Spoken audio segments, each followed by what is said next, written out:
আসসালামু আলাইকুম। এটিএন বাংলার সংবাদে সবাইকে স্বাগত জানাচ্ছি। ফাতিহা শাফি। শুরুতেই বিআরবি কেবলস সংবাদ শিরোনাম। নতুন এমপি মন্ত্রীদের শপথের জন্য প্রস্তুত। সংসদ সচিবালয়ে আসছে দেশি বিদেশি 1200 অতিথি। ক্লিন ইমেজের মন্ত্রিসভা গড়ার পরামর্শ বিশ্লেষকদের। প্রধানমন্ত্রীর ইচ্ছা অনুযায়ী নির্ধারিত হবে তার বাসভবন। উপদেষ্টা আদিলুর রহমান খান। মন্ত্রীদের জন্য প্রস্তুত 37টি বাড়ি।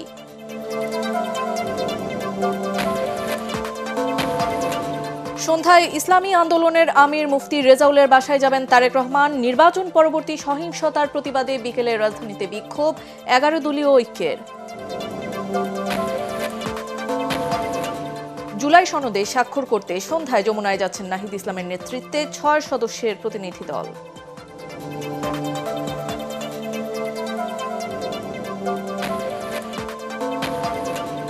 এবং 70টি আসনের জরিপে 21% বেশি জাল ভোট পড়ার দাবি টিআইবির।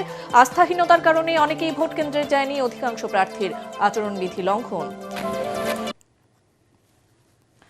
শুনছিলেন বিআরবি কেবল সংবাদ শিরোনামগুলো। এবারে চলে যাচ্ছি পুরো সংবাদে। কাল নতুন এমপি মন্ত্রীদের শপথের জন্য প্রস্তুত। সংসদ সচিবালয়ে আমন্ত্রণ জানানো হয়েছে দেশ বিদেশের 1200 অতিথিকে। আসবেন ভুটানের প্রধানমন্ত্রী, ভারতের লোকসভার স্পিকার, পররাষ্ট্র সচিব, পাকিস্তানের পরিকল্পনা মন্ত্রী, যুক্তরাজ্যের এশিয়া বিষয়ক আন্ডার সেক্রেটারি। এছাড়াও যোগ দেবেন কাতার, নেপাল, মালদ্বীপ সহ বিভিন্ন দেশের মন্ত্রী পর্যায়ের প্রতিনিধি। বিশ্লেষকরা বলছেন, জনপ্রত্যাশার কথা মাথায় রেখেই ক্লিন ইমেজের মন্ত্রিসভা গড়তে হবে বিএনপিকে। এমদাদুল হকের ক্যামেরায় আরও জানাচ্ছেন মাহবুব কবির চপল।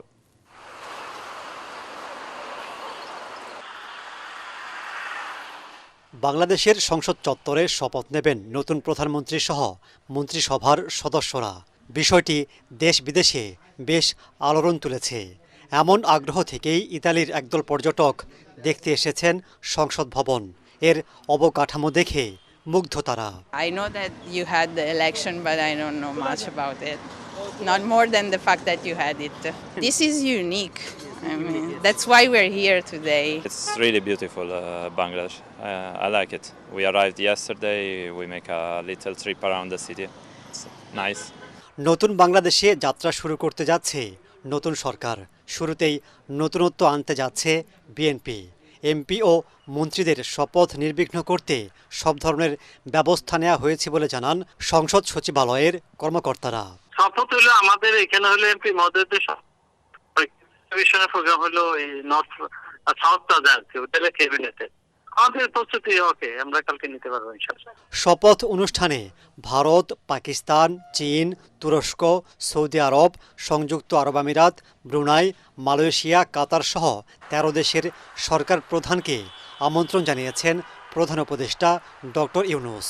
এখন পর্যন্ত অংশগ্রহণ নিশ্চিত করেছেন ভুটানের প্রধানমন্ত্রী শেরিং তোবগে, ভারতের লোকসভার স্পিকার ওম বিড়লা ও পররাষ্ট্র সচিব বিক্রম মিশ্রি, পাকিস্তানের পরিকল্পনা মন্ত্রী আহসান ইকবাল, নেপালের পররাষ্ট্রমন্ত্রী বালানন্দা শর্মা, মালদ্বীপের পররাষ্ট্রমন্ত্রী আবদুল্লাহ খলিল, শ্রীলঙ্কার স্বাস্থ্যমন্ত্রী নালিন্দা জয়াতিসা, যুক্তরাজ্যের ভারত প্রশান্ত মহাসাগর বিষয়ক আন্ডার সেক্রেটারি সীমা মালহোত্রা। বিভিন্ন দেশের কূটনীতিক সহ এই তালিকায় যুক্ত হতে পারেন আরও বিদেশি অতিথি। এছাড়াও বিশিষ্ট ব্যক্তি, জুলাই যোদ্ধা সহ বিভিন্ন স্তরের ব্যক্তিদের আমন্ত্রণ জানানো হয়েছে। দেশের বিভিন্ন সমস্যা থেকে দ্রুত উত্তরণে দক্ষ ও সৎ ব্যক্তিদের মন্ত্রিসভায় রাখার পরামর্শ সাবেক উপদেষ্টা রাশেদা কে চৌধুরীর। জুলাই গণ অভ্যুত্থানে আমাদের সন্তানেরা আত্মাহুতি দিয়েছে, সেই তরুণ প্রজন্মকে যাতে সঠিকভাবে আমরা আনতে পারি, পরিচালিত করতে পারি। নবীন প্রবীণের সমন্বয়ে একটি মন্ত্রিসভা হবে, সেটা প্রত্যাশা। মন্ত্রী হবেন যারা, তারা তো মন্ত্রী হিসাবে তার দায়িত্ব, তার যে রুলস অফ বিজনেস যেটা থাকে একজন মন্ত্রী বা মন্ত্রণালয়, সেটা অনুযায়ী দায়িত্ব পালন করবেন, সেটা তো আমাদের প্রত্যাশা।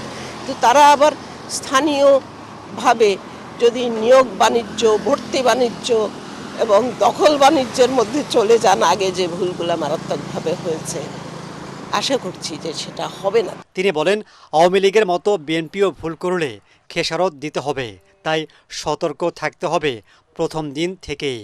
এই সরকারের সবচেয়ে বড় যেটা হবে মানে সেটা হচ্ছে আগের ভুল ত্রুটিগুলো থেকে শিক্ষা নেয়া। বিগত কর্তৃত্ববাদী সরকার যা করে গেছে এখন তারা তার ফসল ভোগ করছে। তাদেরকে নানাভাবেই তো আমরা দেখলাম যে দেশ ছেড়েই পালিয়ে গেলেন নেত্রী, অনেকেই পালিয়ে গেলেন। আমরা চাই সেই সব ভুল থেকে নতুন সরকার শিখবেন। তারা নিজেরাও আগের সরকারে যে ভুল করেছেন ইতিমধ্যে আমাদের সম্ভাব্য প্রধানমন্ত্রী তো বলেছেনই যে আমরা আগের ভুলগুলোর জন্য ক্ষমা চাই, ভুল করে থাকলে সেই ভুলগুলো থেকে শিক্ষা নেয়া। নতুন এমপি মন্ত্রীদের শপথে চমক দেখাতে যাচ্ছে বিএনপি, তবে চমকের পর তাদের জন্য চ্যালেঞ্জ অপেক্ষা করছে বলে মনে করছেন বিশ্লেষকরা, যেটার শুরু হবে দায়িত্ব নেওয়ার পর থেকেই আর মানিয়ে নিতে হবে দ্রুত সময়ের মধ্যে। মাহবুব কবির চপল, এটিএন বাংলা, সংসদ ভবন, ঢাকা। আগামীকাল 3 দফায় শপথ অনুষ্ঠিত হবে বলে জানিয়েছেন নবনিযুক্ত মন্ত্রিপরিষদ সচিব নাসিমুল গনি।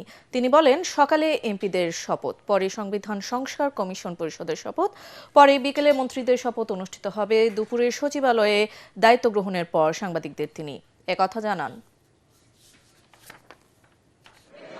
দুই দফায় আপনার সংসদ সদস্যদের শপথ হবে। একটা তো তারা সংসদ সদস্য হিসেবে শপথ নেবেন, তার পরবর্তীকালে এই যে আমাদের সংস্কার সেটার জন্য শপথ নেবেন এবং বিকেলে যে মন্ত্রিসভার শপথ হবে। তো সেটারই ব্যবস্থা করার জন্য আমরা এই মুহূর্তে উঠে পড়ে লেগে আছি cabinet division.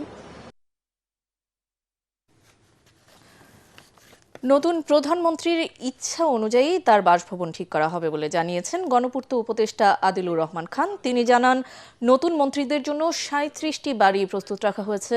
Mintu road, Bailey road, Gulshan ও ধানমন্ডিতে বাড়ি প্রস্তুত আছে। এছাড়া স্পিকার, ডেপুটি স্পিকারের বাসভবন এবং বাসভবন হিসেবে যমুনাও প্রস্তুত আছে বলেও জানান উপদেষ্টা আদিলুর। এ সময় সাংবাদিকদের প্রশ্নের জবাবে উপদেষ্টা জানান, অনেক জায়গায় সংস্কার করার চেষ্টা করেছে অন্তর্বর্তী সরকার, কিছু জায়গায় এখনো সংস্কার বাকি রয়ে গেছে। পরবর্তী সরকার সেসব সংস্কার প্রক্রিয়া এগিয়ে নেবে বলে আশা প্রকাশ করেন তিনি। সচিবালয়ে নিজ কার্যালয়ে শেষ কর্মদিবসে ব্রিফিংয়ে এসব কথা জানান গণপূর্ত উপদেষ্টা। 37টা বাড়ি রেডি করে রেখেছি। Mintu road, hair road, Dhanmondi এবং গুলশান মিলিয়ে এই পর্যন্ত এটা রেডি আছে। প্রয়োজনে আরো কয়েকটা বাড়িও তৈরি করার প্রস্তুতি চলছে। অনেক জায়গাতে সংস্কারের উদ্যোগ নেওয়া হয়েছে, কিছু কিছু জায়গায় সংস্কার কমপ্লিট হয় নাই এবং সেগুলোও আশা করি কমপ্লিট হবে। দর্শক, এই মুহূর্তে সচিবালয়ে আছেন সহকর্মী তরিক ইসলাম, যুক্ত হতে যাচ্ছি তার সাথে। তরিক, আপনি আমাকে শুনতে পারছেন আশা করছি। আগামীকাল তো নতুন মন্ত্রী এমপিদের শপথের জন্য প্রস্তুত সংসদ সচিবালয়। কেমন দেখছেন উপদেষ্টাদের বিদায় ও নতুন মন্ত্রীদের দপ্তর সাজানোর সেই প্রস্তুতি?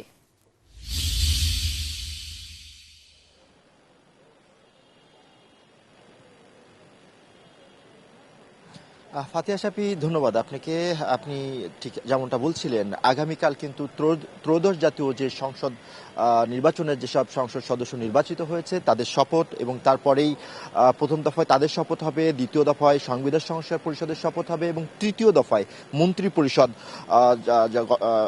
যারা গঠন করা হবে তাদের শপথ অনুষ্ঠিত হবে। এবং এর মাধ্যমেই এই যে ইন্টারিম গভর্নমেন্টের যেসব উপদেষ্টারা রয়েছেন তাদের মেয়াদ কিন্তু আগামীকাল শেষ হচ্ছে। অর্থাৎ সেই হিসাবে বলা যায় আজই এই উপদেষ্টাদের শেষ কর্মদিবস। আপনাকে জানিয়ে রাখি, সকালে গণপূর্ত উপদেষ্টা সাংবাদিকদের সঙ্গে কথা বলেছেন। তিনি বলেছেন যে আগামীকাল যেসব মন্ত্রীরা শপথ নিতে যাচ্ছেন তাদের জন্য এরই মধ্যে 37টি বাসভবন তৈরি করা হয়েছে এবং এর মধ্যে অন্যান্য যে সকল প্রস্তুতি সেগুলো সম্পূর্ণ হয়েছে তিনি আমাদেরকে জানিয়েছেন। এবং প্রধানমন্ত্রীর বাসভবন হিসেবে কোনটা নির্ধারণ করা হবে সেটা প্রধানমন্ত্রীর ইচ্ছার উপরে নির্ভর করছে। তিনি বলার পরই তার বাসভবন প্রস্তুত করা হবে বলে আমাদেরকে জানিয়েছেন গণপূর্ত উপদেষ্টা আদিলুর রহমান খান। তারপরে যদি আপনাকে জানিয়ে রাখি, আজকে নতুন মন্ত্রী পরিষদ সচিব নাসিমুল গনি যোগদান করেছেন এবং কিছুক্ষণ আগে তিনি আমাদের সঙ্গে কথা বলেছেন এবং তিনি বলেছেন যে এটা তার জন্য একটা বড় চ্যালেঞ্জ এবং তিনি দায়িত্বের সাথেই তার এই চ্যালেঞ্জ মোকাবেলা করবেন। আমরা দেখেছি এই কিছুক্ষণ 2-4 মিনিট আগেই কিন্তু তিনি তার দপ্তর ত্যাগ করেছেন এবং খুব দৌড়ঝাঁপ আমরা দেখতে পাচ্ছি, যেহেতু আগামীকালকেই মন্ত্রী পরিষদের শপথ বা আরও অনেক কার্যক্রম রয়েছে, আনুষ্ঠানিকতা রয়েছে, সেগুলো সম্পন্ন করতে হবে। অনেক ব্যস্ত সময় পার করছেন তিনি। তবে এখন পর্যন্ত যেসব মন্ত্রী যারা হবেন তাদের কার্যালয়ে সাজানো গোছানোর তেমন কোনো চিত্র আমাদের চোখে পড়ে নাই, যেহেতু এই যারা বর্তমানে রয়েছেন উপদেষ্টারা যারা রয়েছেন তারা আগামীকালও চাইলেই তারা অফিস করতে পারবেন এবং এখান থেকে তারা ফ্ল্যাগবাহিত যে গাড়ি আছে সেই গাড়ি নিয়ে তারা সংসদ প্লাজায় যাবেন এবং শপথ গ্রহণ অনুষ্ঠানে অংশগ্রহণ করবেন। তারপরে সেখান থেকে গাড়ি থেকে তাদের যে ফ্ল্যাগ খুলে রাখা হবে এবং তারা চাইলেই আরও কয়েকদিন এই গাড়ি ব্যবহার করতে পারবেন, এমনটাই আমরা জেনেছি এবং রীতি অনুযায়ী সেটাই হয়ে থাকে। তবে মোটা দাগে যদি আপনাকে জানিয়ে রাখি, আগামীকাল যেসব মন্ত্রিপরিষদ যারা গঠিত হবে তাদের বাসভবনের জন্য 37টি বাসভবন প্রস্তুত করা হয়েছে। প্রধানমন্ত্রীর বাসভবন তার ইচ্ছার উপর ডিপেন্ড করছে এবং নতুন যে মন্ত্রী পরিষদ সচিব তিনি তার সকল দায়িত্ব যথাযথভাবে পালন করার জন্য আপ্রাণ চেষ্টা করছেন। তো সচিবালয় থেকে এই ছিল আমার কাছে সবশেষ। ফাতিহা শাফি। তরিক, ধন্যবাদ আপনাকে আমাদের সাথে যুক্ত হওয়ার জন্য। দর্শক, সচিবালয় থেকে সরাসরি যুক্ত ছিলেন সহকর্মী তরিক ইসলাম। তিনি জানাচ্ছিলেন নতুন মন্ত্রী এমপিদের শপথ গ্রহণের প্রস্তুতি সম্পর্কে। ইসলামী আন্দোলন বাংলাদেশের আমির ও চরমনাই পীর মুফতি সৈয়দ মোহাম্মদ রেজাউল করিমের সাথে দেখা করতে তার বাসায় যাবেন বিএনপি চেয়ারম্যান তারেক রহমান। সন্ধ্যায় সৈয়দ মোহাম্মদ রেজাউল করিমের সাথে তার রাজধানীর সিদ্ধেশ্বরীর বাসায় গিয়ে সৌজন্য দেখা করবেন বিএনপি চেয়ারম্যান। বিএনপির মিডিয়া সেল এ তথ্য নিশ্চিত করে জানায়, তারেক রহমানের নেতৃত্বে নতুন সরকারের যাত্রা শুরুর আগে প্রধান রাজনৈতিক দলগুলোর শীর্ষ নেতাদের সাথে সৌজন্য সাক্ষাতের অংশ হিসেবেই বিএনপি প্রধান ইসলামী আন্দোলনের আমিরের বাসায় যাচ্ছেন। এর আগে গতকাল জামাতে ইসলামীর আমির ডাক্তার শফিকুর রহমান ও পরে এনসিপির আহ্বায়ক নাহিদ ইসলামের সাথে দেখা করতে তাদের বাসায় যান তারেক রহমান।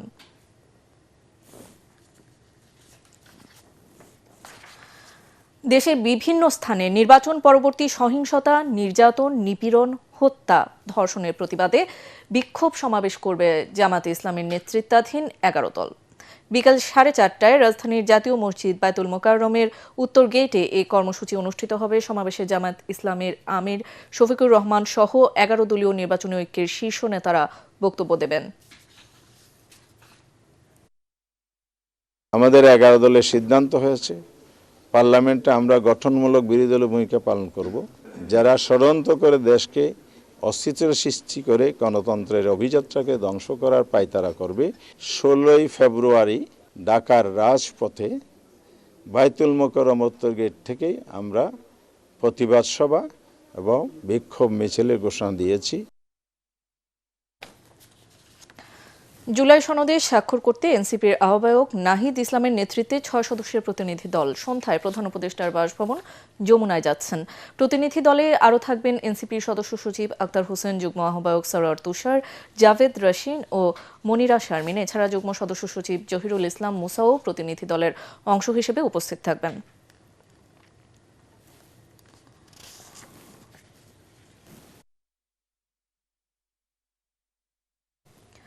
প্রধান উপদেষ্টা ডক্টর মোহাম্মদ ইউনূসের সাথে বিদায়ী সাক্ষাৎ করেছেন সেনাবাহিনী প্রধান জেনারেল ওয়াকারুজ্জামান।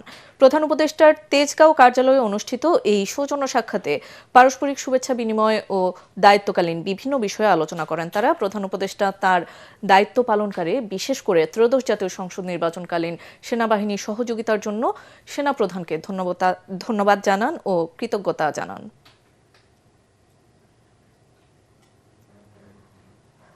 ত্রয়োদশ জাতীয় সংসদ নির্বাচনে পর্যবেক্ষণ করা 70টি আসনের মধ্যে 21.4% আসনে এক বা একাধিক জাল ভোট পড়েছে। আর আস্থাহীনতার কারণে অনেকেই ভোটদানে বিরত ছিল বলে জানিয়েছে ট্রান্সপারেন্সি ইন্টারন্যাশনাল বাংলাদেশ টিআইবি।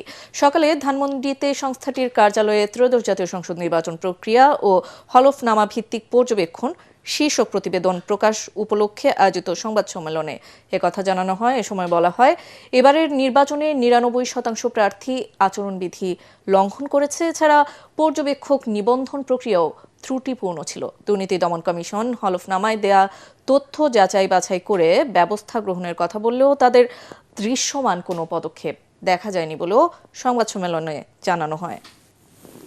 যারা ক্রিয়াশীল বা যারা নির্বাচনে অংশগ্রহণ করেছেন তাদের মধ্যে অনেক ক্ষেত্রে ত্রিমুখী অসহিষ্ণুতা এবং অসুস্থ প্রতিযোগিতা এবং কোনো কোনো ক্ষেত্রে সহিংসতা হয়েছে।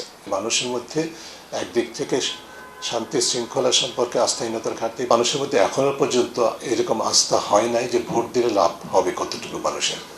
সেটার কারণে কিন্তু প্রায় 40% মানুষ, এবং এই সবগুলো কারণ মিলে 40% মানুষ ভোট থেকে বিরত থেকেছে।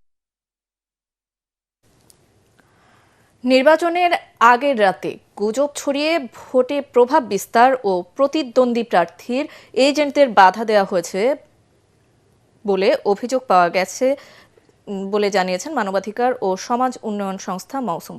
সুপ্রিম কোর্ট ল রিপোর্টার্স ফোরামে আয়োজিত সংবাদ সম্মেলনে এসব তথ্য জানায় সংস্থাটি। সাধারণ মানুষের মধ্যে গণভোট সম্পর্কে যথেষ্ট ধারণা ছিল না বলেও সংস্থাটির নির্বাচন পর্যবেক্ষণ প্রতিবেদনে জানানো হয়। লিস্ট, এই লিস্টের মধ্যে কিছু কাটা লক্ষ্য করেছি আমরা, যেটা ডকুমেন্টস আমাদের কাছে আছে। কিছু কাটা দেখা যায় যে অনেক কেন্দ্রে আছে কাটা ছিঁড়া।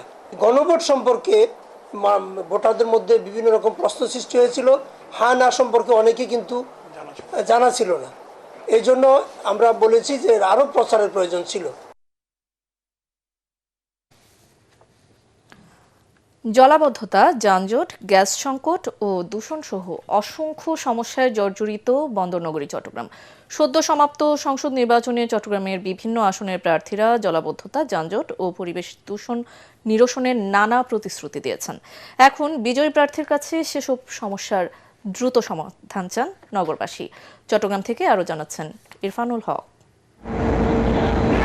বন্দরনগরী চট্টগ্রাম বাণিজ্যিক রাজধানী হিসেবে পরিচিত, দেশের আমদানি রপ্তানি সহ ব্যবসা বাণিজ্যের অন্যতম কেন্দ্র। তবে অপরিকল্পিত নগরায়ন অব্যবস্থাপনার কারণে প্রতিনিয়ত বাড়ছে নাগরিক দুর্ভোগ। বর্ষা মৌসুম এলেই জলাবদ্ধতায় নাকাল হতে হয় নগরবাসীকে। সামান্য বৃষ্টিতে অনেক এলাকা পানির নিচে তলিয়ে যায়, স্থবির হয়ে পড়ে জীবনযাত্রা। এ সময় পাহাড় ধসে প্রাণ হারায় মানুষ। অন্যদিকে শুষ্ক মৌসুমে ধুলায় আচ্ছন্ন হয়ে পড়ে সারা শহর। এ সময় অগ্নিকাণ্ডের ঘটনায় প্রাণহানির ঘটনাও ঘটে। নির্বাচন আসে যায়, সরকার বদলায়, জনপ্রতিনিধিদেরও পরিবর্তন হয়, তবু বদলায় না নগরবাসীর দুর্ভোগ। জলবদ্ধতা যেগুলো ছিল ওগুলো থাকিয়ে গেছে, কিছুদিন পর পরে ড্রেনগুলো পরিষ্কার করা হয়, এরপর আবার যে জলবদ্ধতার কাজই থাকে যায়, কিন্তু এটা স্থায়ীভাবে কোনো সমাধান হচ্ছে না। দেখা যাচ্ছে আমরা কোথাও যাচ্ছি, ড্রেনের পানি হাঁটু পর্যন্ত চলে আসছে, চলাফেরা কষ্ট হয়ে যাচ্ছে। তারপর দেখা যাচ্ছে বাজার হাট অনেক কিছুর দাম বাড়িয়ে দিচ্ছে, যেটা বাড়া উচিত না। এই দেখা যাচ্ছে নির্বাচনের আগে অনেক প্রতিশ্রুতি দেয়, কিন্তু এরপরে হয়তো বা তারা এটা করে না। এটা করার দরকার আমাদের জন্য, যেহেতু আমরা ভোট দিচ্ছি, সেই ক্ষেত্রে অবশ্যই করা উচিত। নগর বিশারদরা বলছেন রাজনৈতিক কমিটমেন্ট ছাড়া নাগরিক সমস্যার সমাধান সম্ভব নয়। যে রাজনৈতিক কমিটমেন্ট ছাড়া সেই স্বপ্ন কখনো বাস্তবায়ন করা যাবে না। আমরা রাজনৈতিক দলগুলোর কাছে একটা সঠিক একটা ব্যবস্থাপনা চাই, এবং তারা যে প্রতিশ্রুতি দেন সেগুলো যেন যে ভোটটা সেটা আমানত হিসেবে গ্রহণ করে, জনগণের বিশ্বাস হিসেবে গ্রহণ করে সেগুলো বাস্তবায়ন করেন। চট্টগ্রামবাসীর অভিযোগ, নির্বাচন এলেই প্রার্থীদের মুখে প্রতিশ্রুতির ফুলঝুরি, কিন্তু ভোটে জিতার পর নাগরিকদের সেবার কথা তাদের মনে থাকে না। এবার কি তার পরিবর্তন ঘটবে? আপনার আমার চট্টগ্রামকে আমরা বিশ্বমানের চট্টগ্রাম শহর বানাবো। খেলাধুলো, সংস্কৃতি চর্চা, পড়াশোনায় গভীরভাবে তাকে নিমজ্জিত রাখা, কাজগুলো করবেন না, কিশোর গ্যাংয়ের উৎপাত তো বাড়বেই। এই শহরে জনপ্রতিনিধি বহুবার পরিবর্তন হয়েছে, কিন্তু পরিবর্তন হয়নি এখানকার সাধারণ মানুষের ভাগ্যের চাকা।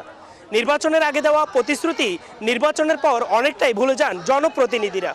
তাই সকল প্রতিশ্রুতি বাস্তবায়িত হোক, এমনটাই প্রত্যাশা ভোটারদের। ইরফানুল হক, এটিএন বাংলা, চট্টগ্রাম। গাইবান্ধা জেলা শহরে 4 লেনের আধুনিক সড়ক নির্মাণের পরও কমেনি যানজট। ফুটপাত দখলের পর এখন মূল সড়কও দখল করেছে ভ্রাম্যমাণ ব্যবসায়ীরা। এতে চরম ভোগান্তিতে পড়েছেন সাধারণ মানুষ ও শিক্ষার্থীরা। জেলা প্রশাসক বলছেন, অনিয়মের বিরুদ্ধে দ্রুতই ব্যবস্থা নেওয়া হবে। গাইবান্ধা থেকে ইদ্রিসুজ্জামান মোনার পাঠানো রিপোর্ট, জানাচ্ছেন আশিকুর রহমান।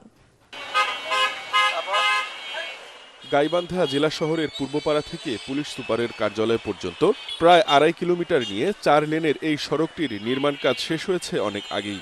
তবে এর সুফল পাচ্ছে না শহরবাসী।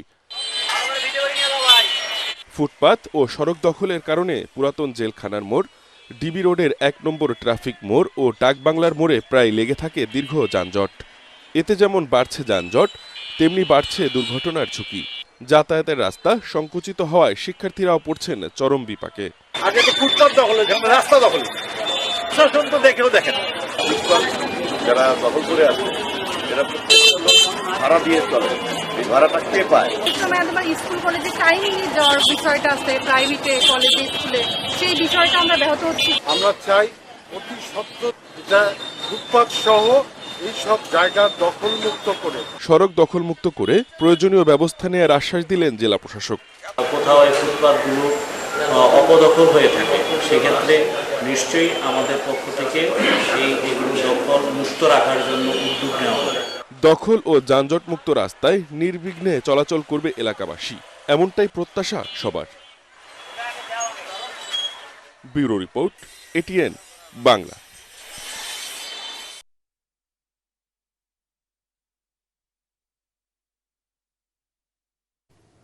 এবার পূবালী ব্যাংক বাণিজ্য সংবাদ।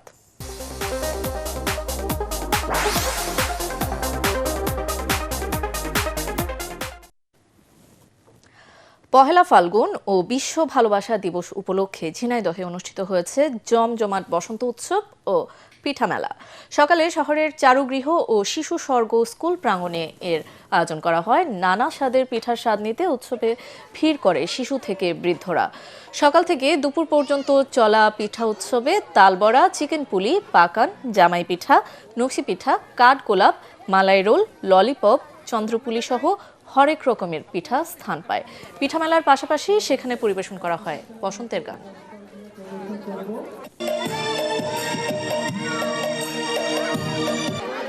এবারে থাকছে খেলার খবর।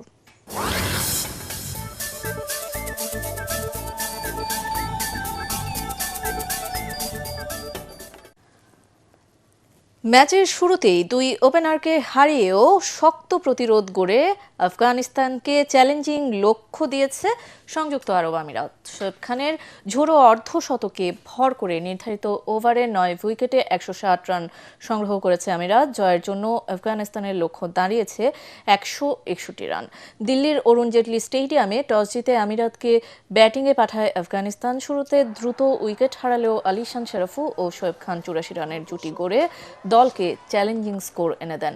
শারাফু করেন 40 রান আর শোয়েব 48 বলে 68 রান করে আউট হন। আফগানিস্তানের হয়ে আজমতুল্লাহ উমর জাইনান 4 উইকেট, মুজিবুর রহমান পান 2টি এবং রশিদ খান 1টি উইকেট শিকার করেন। একই সঙ্গে টি-20তে 700 উইকেটের মাইল ফলক স্পর্শ করেন রশিদ। জবাবে শেষ খবর পাওয়া পর্যন্ত আফগানিস্তানের সংগ্রহ 4 উইকেটে 98 রান।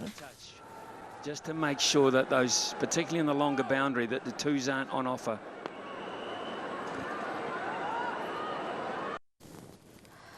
লিগ 1-এর দল উইগান অ্যাথলেটিককে 4-0 গোলে বিধ্বস্ত করে ইংলিশ এফএ কাপের 5ম রাউন্ডে উঠল আর্সেনাল। নিজেদের মাঠ এমিরেটস স্টেডিয়ামে খেলার 11 মিনিটে নন্নি মাদুয়েকে এবং 18 মিনিটে গ্যাব্রিয়েল মার্তিনেল্লি ব্যবধান দ্বিগুণ করেন। 23 মিনিটে গানাররা জ্যাক হান্টার আত্মঘাতী গোলে 3-0 ব্যবধানে লিড নেয়। আর 27 মিনিটে উইগানের জালে শেষ গোলটি করেন গ্যাব্রিয়েল জেসুস। দ্বিতীয়ার্ধে আর কোনো গোল হয়নি। এই জয়ে আর্সেনাল 2000 সালের পর প্রথম এফএ কাপের 5ম রাউন্ডে পা রাখল। মার্কোকে 2-1 ব্যবধানে পরাজিত করে স্প্যানিশ লা লিগায় পয়েন্ট টেবিলের 5ম স্থানে উঠে এল রিয়াল বেটিস। প্রতিপক্ষের মাঠ মার্কা সন মনিক্সে বেটিসের লড়াইটা ছিল সমানে সমান। তবে খেলার 18 মিনিটে মরক্কোর ফরোয়ার্ড আবদে ইজাজেলির গোলে এগিয়ে যায় রিয়াল বেটিস। প্রথমার্ধের যোগ করা সময়ে ব্যবধান দ্বিগুণ করেন কঙ্গোর ফরওয়ার্ড সেড্রিক পাকাম্বো। বিরতির পর খেলার কসোভোর ফরওয়ার্ড ভেদাত মুরিকি একটি গোল শোধ করলেও দলের পরাজয় ঠেকাতে পারেননি।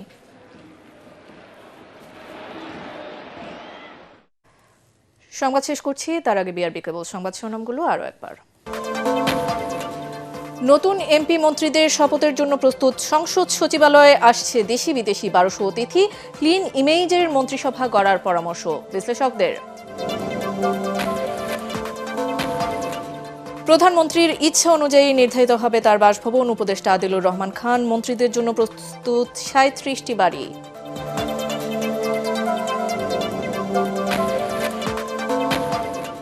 সন্ধ্যায় ইসলামী আন্দোলনের আমির মুফতি রেজাউলের বাসায় যাবেন তারেক রহমান। নির্বাচন পরবর্তী সহিংসতার প্রতিবাদে বিকেলে রাজধানীতে বিক্ষোভ 11 দলীয় ঐক্যের।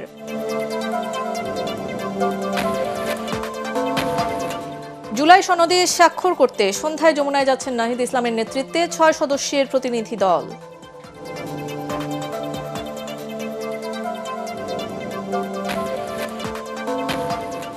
এবং 70টি আসনের জরিপে 21% বেশি জাল ভোট পড়ার দাবি টিআইবির। আস্থাহীনতার কারণে অনেকেই ভোট কেন্দ্রে যায়নি, অধিকাংশ প্রার্থীর আচরণবিধি লঙ্ঘন।